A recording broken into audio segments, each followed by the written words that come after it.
Davos లో జరుగుతున్న world economic forum సదస్సులో భాగంగా ఆంధ్రప్రదేశ్ ముఖ్యమంత్రి వైఎస్ జగన్మోహన్ రెడ్డి రెండో రోజు సోమవారం ఫ్యూచర్ ప్రూఫింగ్ హెల్త్ సిస్టమ్స్ అంశంపై మాట్లాడారు. డబ్ల్యూఎఫ్ పబ్లిక్ సెషన్లో పాల్గొన్న ఆయన ఏపీలో కోవిడ్ నియంత్రణకు తీసుకున్న చర్యలతో పాటు రాష్ట్రంలో వైద్య వ్యవస్థలో ఎలా బలోపేతం చేస్తుందన్నది వివరించారు. వైఎస్ఆర్ ఆరోగ్యశ్రీ పథకం తెన్నులను వెల్లడించారు. ఏపీలో క్షేత్రస్థాయిలో ఉన్న పరిస్థితులకు అనుగుణంగా కోవిడ్ నియంత్రణ కార్యాచరణ అమలు చేస్తాం. 44 ఇళ్లు ఒక యూనిట్గా ఇంటింటికి సర్వే చేపట్టాం. ఇందుకోసం ప్రతి 50 ఇళ్లకు ఒక వాలంటీర్ వంతున పనిచేశారు. 52,000 మంది ఆశా వర్కర్లు ఇందులో పాల్పంచుకున్నారు. ఇంటింటికి వెళ్లి కోవిడ్ లక్షణాలు కనిపించిన వారిని గుర్తించాం. ప్రత్యేకంగా ఐసోలేషన్ సెంటర్లను ఏర్పాటు చేశాం. మెడిసిన్స్ అందించాం. రోగులు అవసరమైన పౌష్టిక ఆహారం అందిస్తూ పకడ్బందీ ప్రణాళిక అమలు చేశాం. అందువల్లే కరోనా మరణాల రేటు ఏపీలో జాతీయ స్థాయి కన్నా చాలా తక్కువగా దేశంలోనే అత్యల్పంగా 0.6% నమోదైంది అని జగన్మోహన్ రెడ్డి వ్యాఖ్యానించారు. Accessibility of healthcare and also affordability of healthcare. All these three would have to be moving in line. In order to do that, from my state's perspective as to how we have been wanting to move forward is, we've taken every 2,000 people, every population with every village with 2,000 population as a unit, and we're coming up with village clinics.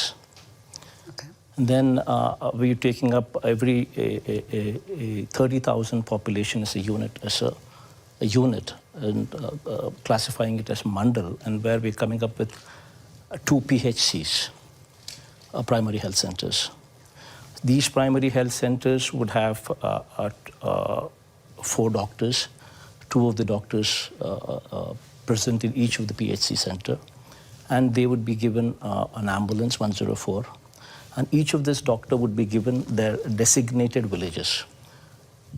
So 5 villages or 4 villages depending on the mandal size to each of these doctors, and these doctors every alternate day would hop onto the ambulance and visit the village, and they would become the family doctor for that village.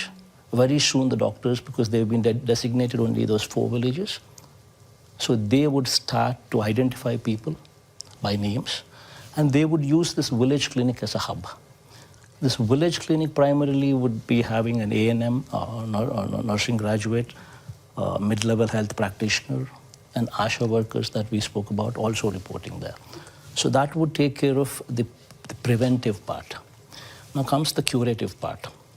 The curative part would be dealing with the community, with district hospitals, the teaching hospitals, and the area hospitals and the teaching hospitals are going to play a very critical role there. So there we are coming up with every parliament taken as a unit in order to ensure that there is equitable distribution of teaching hospitals.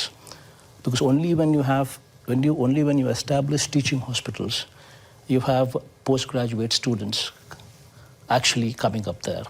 And only when you have postgraduate students doing their course there, and these teaching hospitals are connected to a hospital, a teaching hospital as well.